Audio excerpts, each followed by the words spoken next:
4, do 7 ao 9, que diz assim: sim, Paulo ele ensina muita coisa para a gente sobre evangelização. As viagens missionárias deles totalizaram mais de 21.500 quilômetros, o que é impressionante porque a maior dessas viagens ele fez a pé. Se você quiser saber que viagens foram essas, eu acredito que na parte de trás da Bíblia de todo mundo tem alguns mapas. Não sei se nessa Bíblia missionária tem, acho que não tem não. Mas tinha umas Bíblias que tinha, e vinha todos os mapas do templo, mapas do mundo do Antigo Testamento, mundo do Novo Testamento, e vinha o mapa das viagens de Paulo.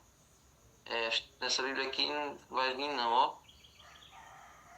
Mas quem teve aquela Bíblia antiga, aquela Bíblia da Ara, geralmente vem esses mapas lá no finalzinho da Bíblia. Não tem não. Mas foram 3 grandes viagens. 3 grandes viagens de Paulo, certo? E Paulo ele se dedicou a ir a vários centros comerciais, como a cidade de Corinto e Éfeso, que eram cidades onde era o entroncamento de várias estradas, de vários meios de acesso, né, a várias cidades do Império. Então ele pregando nessas cidades, ele sabia que o evangelho iria se espalhar, iria alcançar essas outras cidades, certo? De vez em quando ele retornava a essas igrejas que ele tinha fundado para fortalecer, para motivar os novos cristãos. E quando ele não conseguia visitar eles, ele mandava cartas para saber como é que eles estavam e para mostrar que ele se lembrava deles. Eu lembro que depois que Lages, a cidade de Lages foi fundada, a igreja de Lages foi fundada, a gente continuava indo lá, desde quando a gente ia lá para renovar, para manter os batizados firmes na igreja, né? Então, desde quando de noite, eu e mãe Dalva e outras pessoas, a gente ia no ônibus, o trabalho, chegava lá e juntava, espalhava notícia de que mãe Dalva estava chegando, a gente se reunia na igreja e fazia um sermão ali para fortalecer todo mundo, para eles permanecerem na igreja. Então, ele passou um bom tempo fazendo isso, em 2010. Então, Paulo ele fazia muito isso. Em todas as igrejas que ele fundava, ele dava um jeito de fortalecer, de manter a chama acesa e de mandar cartas para que a igreja lesse e pusesse em prática. Agora, um detalhe interessante, a gente vê essas cartas assim, a gente não sabe se depois dessas cartas, essas igrejas realmente botaram os princípios que Paulo dizia em prática e se elas continuaram. Por quanto tempo elas continuaram, né? A gente só sabe os conselhos, mas a gente não sabe o desfecho. Se essas cartas realmente tiveram uma aplicação, se elas tiveram realmente um efeito na vida de cada igreja dessas. Aí a gente fica no ar, assim, porque essas cartas servem para nós. Então, o nosso papel é colocar isso aqui em prática. Ele tu sabe, mas nós podemos colocar isso em prática.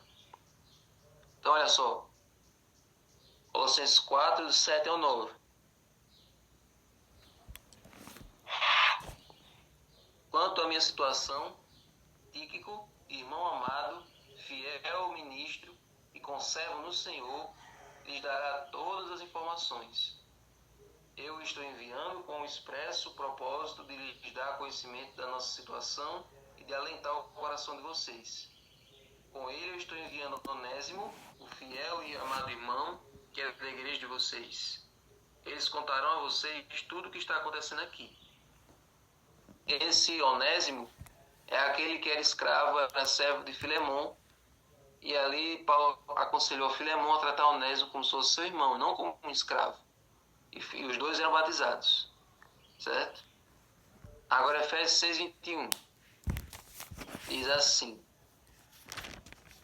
e para que saibam como eu estou e o que eu estou fazendo, Tíquico, o irmão amado e fiel ministro do Senhor, lhes dará todas as informações.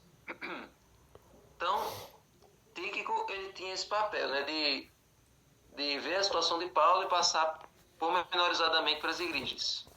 ele tinha que dar um relatório de como era o estado de Paulo na prisão, o que ele estava comendo, se ele estava saudável, com quem que ele estava na cela, como é que era a vigilância, sei lá, dos guardas. Ele ia dar para fazer todo um relatório de como é que Paulo estava, para as igrejas ficarem mais consoladas, né?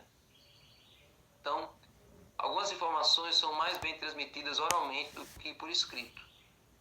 Seria interessante saber o que os dois homens trouxeram de novidade para os colossenses. Ou seja, só Tíquico trazendo a mensagem talvez não ficasse assim tão abrangente. Então, o que Tíquico não lembrasse, Onésimo ia lembrar e ia ter um relatório mais completo.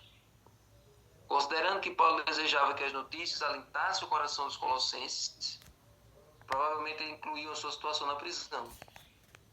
De qualquer forma, essa comunicação também era importante de manter os laços pessoais entre os crentes.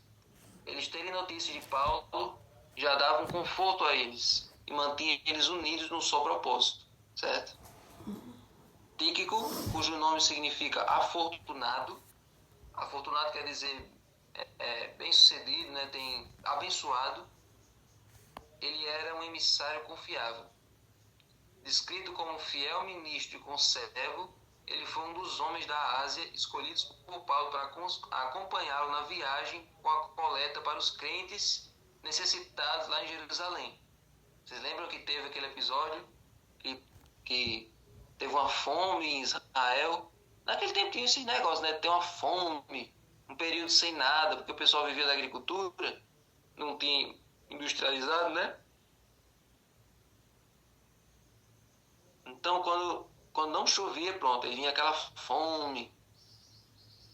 Então, o povo de Jerusalém, os cristãos de Jerusalém ficaram passando fome, passando necessidade. E aí Paulo foi pedir donativos, foi pedir doações às igrejas que ele tinha fundado para ajudar os irmãos de Jerusalém. E aí Tíquico foi com Paulo ajudando ele nesse transporte das doações. Então Tíquico era um homem de confiança, era uma pessoa ali, um ombro amigo, alguém que... eu estou fazendo o tempo dela também. Então, Tíquico era essa pessoa que a gente podia confiar de olhos fechados, porque ele estava sempre ali ao lado para ajudar em alguma coisa. Tíquico também esteve com Paulo durante a sua segunda prisão em Roma, de onde ele foi enviado para Éfeso para fortalecer o trabalho ali. Ou seja, Tíquico ficou com Paulo até os últimos momentos. Eu queria perguntar quem é esse usuário do Zoom, mas eu não sei quem é. Mas deixa quieto. Depois essa pessoa se identifica. E aqui a gente tem aqui na livre e espontânea pressão. Ou você se identifica ou você não continua. Aí olha só. Então Tíquico foi um dos que ficaram com Paulo até o último instante. Até ali a decapitação. Ele esteve ali presente na segunda prisão de Paulo. Por isso que tem um filme que acho que alguns de vocês já viram, que é Paulo, o apóstolo de Cristo. Só que nesse filme ele só mostra que Lucas foi quem foi visitar Paulo, como se não fosse permitido ter visitas. Só que na Bíblia mostra que não era só uma pessoa que ia visitar Paulo. Ia Timóteo, ia Onésimo, ia Epafrodito. Tinham judeus que vinham para assistir um sermão de Paulo. Ou seja, era bem movimentada a prisão. Porque com o tempo os soldados começaram a ver que Paulo não apresentava risco nenhum. Ele era só um pregador. Ele não era um agitador, ele não era um maluco, ele não era violento. Então tinha as visitas constantemente. Então olha só. Antes Paulo havia pensado em enviar Tíquico a Tito na ilha de Creta. Acompanhando ele estava Onésimo, que era aquele que Paulo tinha evangelizado na prisão, que era escravo de Filemão e tal. Aparentemente, Paulo também queria saber das circunstâncias da igreja de Colossos. Como é que estava a situação lá. Não seria difícil enviar notícia de volta a ele por alguém, se não fosse possível pelo próprio Tíquico. Então essa foi outra maneira de Paulo demonstrar amor e preocupação pelos crentes, ainda que não estivesse visitado pessoalmente, e de fortalecê-los na fé para que alcançassem outras pessoas. Então você vê aí um exemplo desse líder, desse servo de Deus. Ele, mesmo na prisão, como a gente já falou que várias vezes nesse trimestre, Paulo não deixou que as cadeias prendessem a pregação do evangelho. As mãos dele estavam acorrentadas, os pés dele estavam acorrentados, ele estava todo acorrentado, mas a palavra de Deus não estava acorrentada. A prisão não poderia impedir que ele continuasse reforçando e ajudando suas igrejas. Então, que isso sirva de lição para nós. O que será que tem impedido cada um dos líderes aqui? O que será que tem nos impedido de fortalecer nossas igrejas?